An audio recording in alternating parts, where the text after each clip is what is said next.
What is school for? Feel free to call me slow, but I spent 16 years going to school, and I still don't know. When I finished, I didn't know how to do my own taxes, purchase a home, or apply for a loan. I didn't know a thing about investments, building credit, or getting a job. I graduated at the top of my class, and what did I have?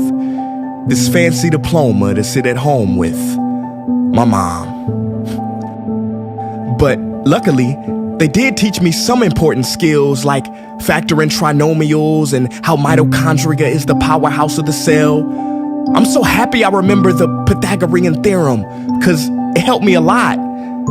Okay, I'm lying. Let me stop. Because all the stuff they taught me, truthfully, I forgot.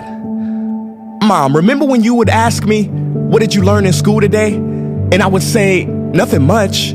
I wasn't being modest. The truth about it, Mom, is I had already forgotten.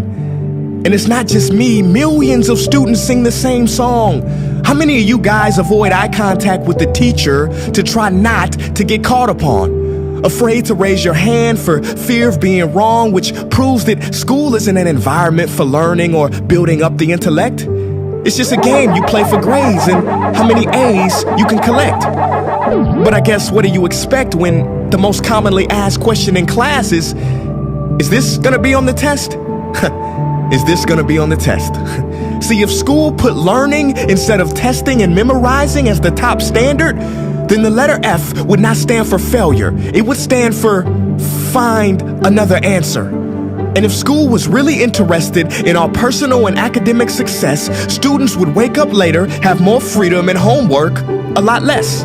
And that's not my opinion. This conclusion has been scientifically tested and proven. And any teacher that doesn't believe me, feel free to check my works cited page to inspect. Oh, and I did it in MLA format because I know that's all you will accept. See, students would get more benefit from an extra hour of sleep than putting them through the torture of an extra essay, reading 150 pages, doing problems 1 through 60 on the worksheet, and having 3 projects due by the end of the week. Not only is it pointless pain, but it's also dim-witted, because we get so much work, but they don't teach the time management skills to deal with it. See, in school, we are controlled by bells. We have to learn in rooms with the feng shui of a prison cell. We have to ask permission to relieve bodily functions, but not before the teacher asks a million questions like, why didn't you go before class? I'm sorry, my bladder is kind of on its own schedule and it's not always timely. See, teachers always say, use your time wisely. But that never made sense to me. Because these 6 cruel hours of our lives we call school might literally be the worst use of time management ever in history. Think about it. The traditional teaching method is foolish. No, it's useless, multiplied by the square root of stupid. What they do is they cram information in your head, force feeding you, and then you throw it up on the test. That's not education. That's bulimia. And the more bulimic you are, the better you will do on their assessments. So it's no wonder why so many students graduate mentally and emotionally anorexic. See, school teaches you how to memorize dots. True education should teach you how to connect them. True education teaches you how to catch a fish. School teaches you, yeah, you caught the fish, but you didn't show your work, so it doesn't count. Throw it back. I'm just asking, what is school for? It's not education. That's just not true. If you still think that, you might be sniffing glue. See, the word education comes from the Latin root educe, meaning bring out, i.e. bring the gifts out of a person and make them viable. But school doesn't bring out much. It just stuffs more facts inside of you. Now, some of that stuff is justifiable. We need reading, writing, and some arithmetic. That's fair.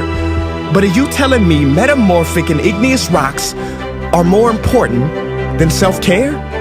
If suicide is the 3rd leading cause of death of ages 10 to 24, and Harvard studies suggest the biggest predictor for success is self-control and emotional health, then why the heck aren't we taught how to handle stress, bullies, or rejection? How about anxiety or depression? You know, skills we need for our entire lives. Bro, I don't even know how to cook. I'm honestly surprised I'm still alive. But hey, at least I can name all the battles that happened in the Civil War. Seriously, what is school for? Some say you need it to be successful, and that's something we do not doubt. But do you own a MacBook or iPhone? Did you know they both were created by a dropout? Are you watching this video on Facebook or YouTube? Doesn't matter which you choose. They both were created by dropouts. Ever use Snapchat, WhatsApp, shopped at Whole Foods? Well, thank a dropout. Does your home furniture come from IKEA? Okay, don't get the wrong idea. He was not a dropout. Don't be a fool. I mean, how could he drop out? Ingvar Kamprad, founder of IKEA, never even went to school. I know what you're thinking.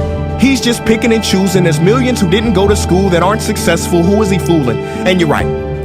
But open your history books and start perusing. You'll find the very people we idolize in school never really had formal and/or secondary schooling.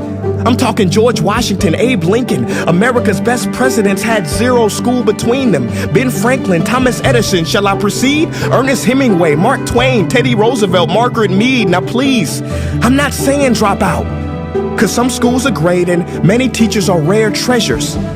I'm saying that there's a difference between people who are smart and people who score better. I'm saying that your future is something that no test will ever measure. Even if that test begins in 3 letters like SAT, ACT, it's BS if they say those determine your LIFE. No, your destiny is in your hands. You must shape it to be great. So don't expect school to open doors, because it's more likely to slam them in your face. Sometimes I wonder about all the dreams lost in school and how much potential goes to waste. If it wasn't for music and YouTube, then I would have been just another lost case. Everybody watching this, please, close your eyes. Imagine a child sitting in the back of some teacher's class in some town. He never raises his hand, he fails most of his classes, but inside of him, there is a passion. And if nurtured and brought out, will lead him to discover the cure for cancer.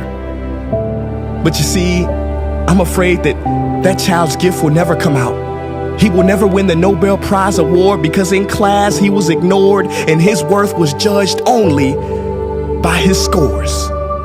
So teachers, principals, parents, advisors, and students, I ask one more time, what is school for?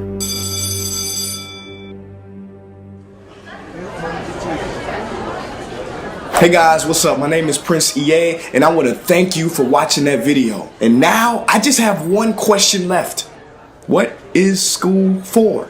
Don't you think it's time that we answer this question together? If you are a teacher, a parent, or a student, I urge you to check out the Innovation Playlist. What is the playlist? It is a program that any school can try for free. It's based on the best practices from educators around the world, and through its small steps, it can lead to big changes in your school. Go to innovationplaylist.org to learn more.